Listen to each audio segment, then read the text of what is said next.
अमीर गरीब का ससुराल पार्ट टू।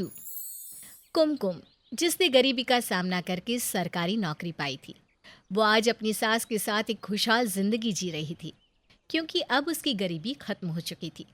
और ऐसे ही एक दिन कुमकुम अपनी सास के साथ अपनी कार में बैठकर मंदिर जाती है। पर ये क्या, उसकी नज़र दो भिखारियों पर पड़ती है।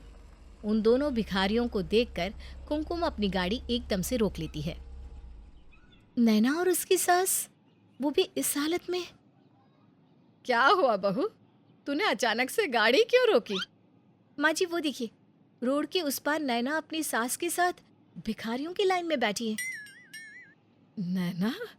बहू, नैना तो तेरी वही दोस्त है ना, जिसने हमारे गरीबी के समय में सबसे ज्यादा मदद करी थी। हाँ माँ जी, मैं उसी नैना की बात कर रही हूँ। और देखिए ना नैना की हालत, ऐसा लग रहा है वो किसी बहुत बड़ी मुसीबत में है। कुमकुम अपनी सास के साथ नैना के पास जाती है। उसे देखकर नैना की आंखें भर आती है और वो कुमकुम के गले लगकर फूट फूट कर रोने लगती है। नैना, तुम्हारी ये हालत, ये सब कैसे हुआ? और तुम रोड पर। ये सब किस्मत का खेल है कुमकुम। आज मैं अपनी किस्मत को कोस रही हूँ। मेरे पति राजीव जी पागल हो गए। हम रोड पर आ गए। हमारी गरीबी इतनी ज्यादा बढ़ गई कि आज हमें अपना पेट भरने के लिए रोड पर भीख मांगना पड़ रहा है। मैं राजीव जी का इलाज करवाऊं तो कैसे? हमें तो 2 वक्त की रोटी भी नहीं मिलती। लेकिन ये सब कैसे हुआ नैना? अब तुम्हें कैसे बताए कुमकुम बेटा कि हमारे साथ क्या हो गया। भगवान ने कैसा खेल खेला हमारे साथ। शायद अच्छों के साथ ही हमेशा बुरा होता है। नैना के आंसू थमते नहीं। वो कुमकुम के सामने बस रोती ही जाती है। उसे रोता देख और राजीव की दिमागी हालत देखकर अब बिना समय गंवाए कुमकुम नैना और उसके परिवार को अपने घर ले आती है। कुमकुम का घर देखकर नैना को अपने पुराने दिन याद आते हैं, जब वो भी कभी अमीर हुआ करती थी। कुछ देर बाद कुमकुम नैना और उसकी सास को खाने के लिए बुलाती है, तो वहीं राजीव के लिए एक डॉक्टर को। कुमकुम बेटा, तुम हम गरीब को अपने साथ अपने घर लेकर आई और अब मेरे बेटे का इलाज करवाने के लिए डॉक्टर को भी बुलाया घर पर। माँ जी, आप सब मेरे अपने हैं।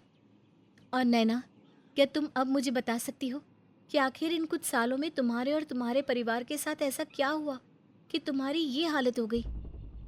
कुमकुम, मेरी जिंदगी में सब अच्छा चल रहा था। न जाने मेरी खुशहाल जिंदगी में किसकी नजर लग गई। राजीव जी, न्यूयॉर्क जाने की टिकट।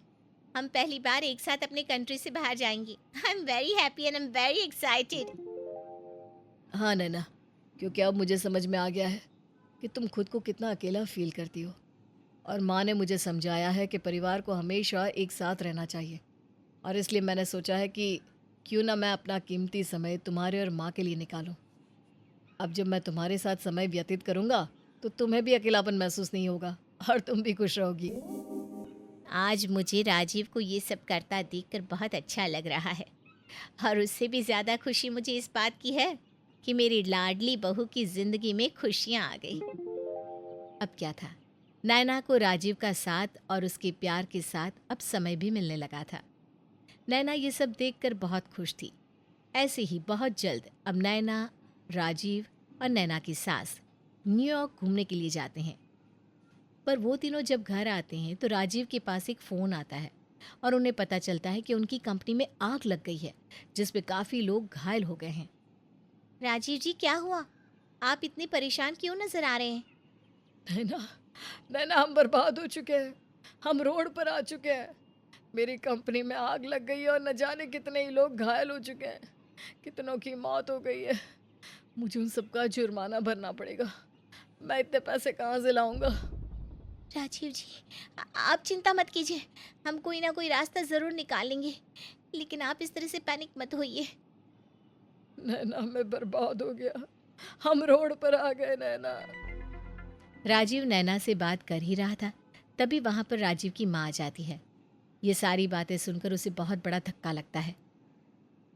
बेटा, ये सब क्या हो गया? अब हम क्या करेंगे? कहाँ जाएंगे? हमारा सब कुछ बर्बाद हो गया माँ। राजीव, ये तू कैसी हरकतें कर रहा है? बहू देख तो राजीव को क्या हुआ।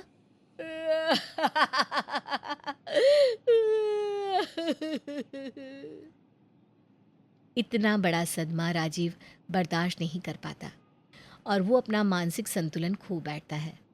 राजीव पागल हो जाता है। अब सारी जिम्मेदारी नैना के सर पर आ जाती है, जिसे नैना भी संभाल नहीं पाती और उसका घर बार सब नीलाम हो जाता है और वो तीनों रोड पर आ जाते हैं।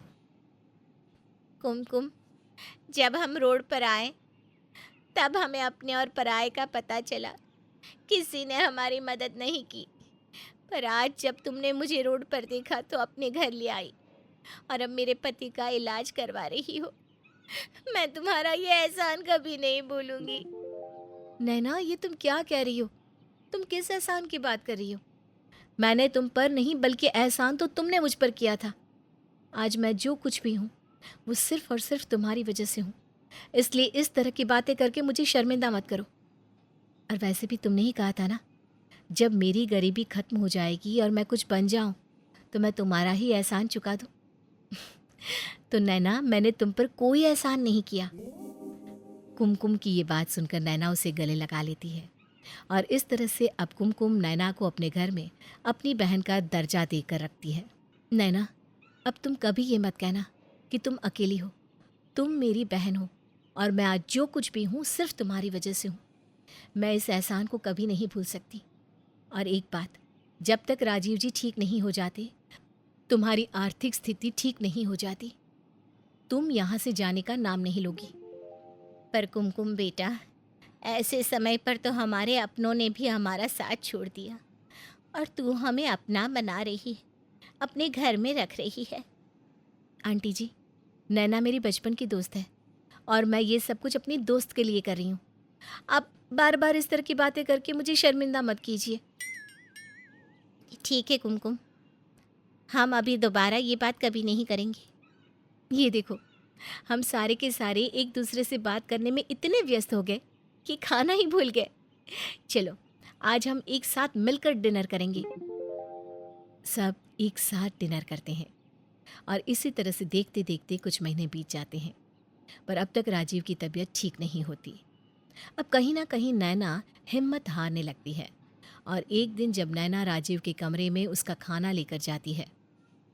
नैना, ये हम कहाँ आ गए? ये किसका घर है? राजीव जी, आप? बताओ नैना, हम किसके घर में हैं? राजीव जी, आप बिल्कुल ठीक हो गए। माँ जी, कुमकुम देखो, राजीव जी ठीक हो गए। भगवान ने हमारी सुन ली। नैना की आवाज़ सुनकर सभी वहाँ दौड़े दौड़े आते हैं। वो राजीव को पहले की तरह स्वस्थ देखकर बहुत खुश होते हैं। नैना, ये तो तुम्हारी वही फ्रेंड है ना, कुमकुम, जिसकी वजह से मेरी बंद बुद्धि खुली थी। आज कुमकुम की वजह से ही तो हमारा पूरा परिवार एक साथ है। बेटा, ये तो कैसी बात कर रहा है? आखिर तुम सब हमारे अपने ही तो हो। अगर आज मेरा बेटा भी जिंदा होता तो वो भी यही करता जो हमने किया। पर कुमकुम माँ जी, अपने भी इतना नहीं करते जितना आप लोगों ने किया। इस तरह से वो सब एक साथ बैठकर ढेर सारी बातें करते हैं। राजीव सवाल पर सवाल करता है, जिसके बाद नैना राजीव के सभी सवालों का जवाब देते हुए कहती है। राजीव जी, आपको पता है आज आपकी तबीयत किसकी वजह से ठीक हुई है? किसकी वजह से नैना? कुमकुम की वजह से। एक बार पहले भी कुमकुम ने हमारी मदद की थी और हमें एक साथ किया था। आज फिर उसने आपका इलाज करवाया और आप ठीक हो गए। उसने सिर्फ आपका इलाज ही नहीं करवाया, बल्कि हम लोगों को अपने घर में पनाह भी दी। कुमकुम, हम तुम्हारा ये एहसान कभी नहीं भूलेंगे। और अब मैं ठीक हो चुका हूँ। मैं फिर से पहले की तरह मेहनत मजदूरी कुछ तो करूँगा और अपने घर की जिम्मेदारियों को एक बार फिर से संभालूंगा। अब एक बार फिर से राजीव का स्ट्रगल शुरू हो जाता है। राजीव एक छोटी सी कंपनी में नौकरी करने लगता है। नौकरी मिलते ही राजीव एक छोटा सा मकान किराए पर लेता है और अपने परिवार के साथ वहीं रहने लगता है। और बहुत जल्द एक बार फिर से पहले की तरह नैना की आर्थिक स्थिति बेहतर होने लगती है। ये देखकर कुमकुम को बहुत अच्छा लगता है। और इस तरह दोनों ही परिवार अपनी ज़िंदगी में हंसी खुशी रहने लगते हैं।